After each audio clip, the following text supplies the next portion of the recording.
noches, bienvenidos nuevamente a La Silla Rota. Gracias por su compañía. Tenemos el gusto de contar en esta oportunidad con la presencia del doctor Carlos Castresana, un emblema como juez que combate la corrupción, que combate las drogas en el mundo, especialmente fenómenos de impunidad y de violación de derechos humanos. Doctor, es un placer tenerlo en La Silla Rota. Muchas gracias, también para mí. Usted es una referencia obligada en la defensa de derechos humanos con ópticas muy singulares. Fue usted promotor en 1996 del enjuiciamiento contra Augusto Pinochet, el dictador chileno. Ha sido usted fiscal antidrogas y anticorrupción en España y ha dedicado los últimos años a expresar en el conjunto del planeta, yo diría, temas, por ejemplo, como el combate a la impunidad. Es un tema muy cercano para México y muy cercano para América Latina. Usted tiene personalmente un contacto cercano con el tema, por ejemplo, en el caso de Guatemala. Sí. ¿Qué nutre la impunidad en nuestras realidades, doctor? Mire, la impunidad es el fracaso del Estado de Derecho. Las constituciones garantizan a sus ciudadanos un catálogo importante de derechos fundamentales, la vida, la libertad, la integridad física, la participación política. Esos derechos son vulnerados por actividades criminales, a veces de los estados, como en el caso de las violaciones de las que resultaba responsable el general Pinochet, a veces por organizaciones criminales, como está ocurriendo en este momento en México. El deber de los estados frente a esa actividad criminal es reponer el orden jurídico. Tienen que ser capaces de restablecer ese orden, investigando, persiguiendo, castigando al culpable y ofreciendo a la víctima una reparación. La impunidad es el fracaso de ese sistema. Los derechos siguen en las constituciones, pero los estados, por una razón u otra, no son capaces de garantizar a sus ciudadanos el efectivo disfrute de esos derechos. Es muy evidente que la impunidad es el principal incentivo para que la criminalidad se recicle. Sí. Cuando una persona que está dudando si incurre en un hecho criminal ve que a otro personaje no le ocurre nada, le parece más atractivo delinquir. Entonces se vuelve un círculo vicioso eterno. Totalmente. No solamente es que el mensaje que se envía a la sociedad es el erróneo, es decir, consagramos unos valores, prohibimos que sean lesionados en los códigos penales, pero si no somos capaces de cumplir con esa amenaza cuando se ha producido la violación del derecho del ciudadano, entonces el mensaje que estamos mandando es: puede usted violar ese derecho, que no pasa nada, que no hay consecuencias. Eso significa, primero, que es un incentivo para futuros criminales que se animan viendo que al que cometió un delito no se le castiga, pero además es un incentivo para el propio criminal, que sigue libre y en disposición de seguir delinquiendo. Pero si la definición de Estado, diría, la obligación primera y última del Estado es proteger a los ciudadanos en su vida, en su patrimonio, en su vida en comunidad, ¿qué es lo tan importante que despoja al Estado de esa capacidad? Bueno, ese es el problema. Es decir, se trata, en primer lugar, de analizar, habiendo las instituciones, por qué esas instituciones no dan la respuesta, y segundo, encontrar las soluciones. Básicamente hay que mejorar el marco legislativo, hay que capacitar mejor a los recursos personales, hay que dotarles de los medios técnicos, pero sobre todo tiene que haber responsabilidad.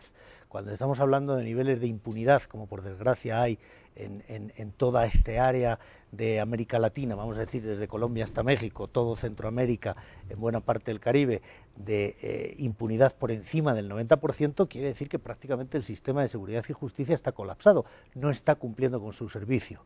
La pregunta es: ¿qué pasaría en una empresa en la que el jefe de ventas fuera incapaz de darle salida al producto, dejase en almacén el 90, el 95% de la producción y solo vendiera un 3, un 5%, pues lo despedirían?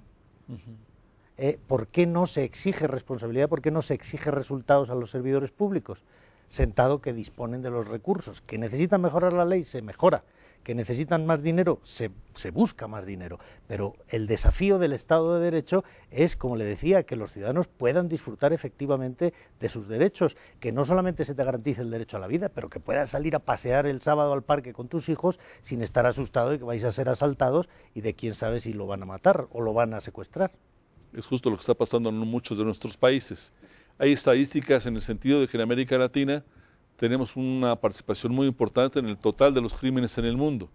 No sé si porque los latinoamericanos somos particularmente violentos o si porque el Estado de Derecho es particularmente débil en esta región, pero yo insistiría en la pregunta: ¿es un asunto de recursos, es un asunto cultural o es un asunto que el crimen penetra las instituciones de tal manera que las desarma y las deshabilita? Tú vas a un lugar, tienes una responsabilidad, tienes que hacer el trabajo, y si no lo haces tienes que dejar el sitio a otro.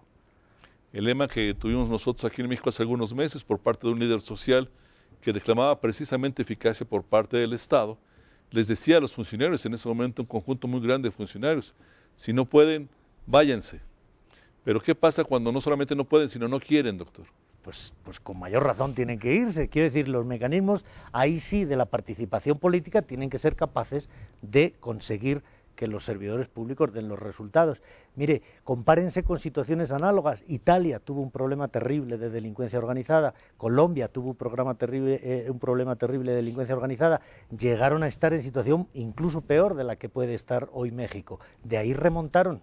Se exigió responsabilidad, se nombró como servidores públicos a personas que estaban dispuestas a comprometerse, a jugarse en muchos casos la vida, desde luego sus carreras, a dedicar sus mejores esfuerzos, y la situación se revirtió. ¿Por qué no puede hacerse en México? Sí puede.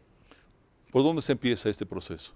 Yo diría, insisto, haciendo un verdadero diagnóstico del problema. Es decir, las estadísticas criminales, que nos parece que solo son burocráticas, son importantísimas porque eso nos da la posibilidad de medir, por ejemplo, en violencia de género, lo que discutíamos estos días en el seminario, cuánta violencia de género padecen las mujeres en su entorno. Es decir, cuál es la que procede de la mujer sufriéndola proveniente del esposo, o del vecino, o del jefe en el puesto de trabajo. ¿Cuál es la de ese entorno? Porque el tratamiento de esa violencia es distinto desde el punto de vista de las estrategias que tienen que poner en funcionamiento las procuradurías, que la violencia que es extraña a ese entorno, que es básicamente aleatoria. En la violencia familiar, para que nos entendamos, es fundamental la previsión, son fundamentales los instrumentos sociales, educativos, la justicia civil, que en los procesos matrimoniales tome las medidas de precaución ante un marido conocidamente agresor antes de que éste llegue a consumar el delito contra la vida de su cónyuge. En la violencia aleatoria, callejera, del agresor sexual que elige la víctima al azar, aquella que tiene más fácil para agredir, la prevención sirve de muy poco porque no conocemos de antemano quién es el agresor y tampoco quién va a ser la víctima, de manera que ahí sí solo la investigación, persecución y castigo por parte de la jurisdicción penal es la que nos va a permitir reducir las cifras terribles de esa criminalidad, apartando a esos individuos agresores de la circulación, poniéndolos en prisión y además con penas contundentes que envíen a la sociedad el mensaje apropiado. El mensaje correcto. Muy bien, vamos a hacer un pequeño corte, doctor, si me permite. Regresamos con ustedes en un minuto.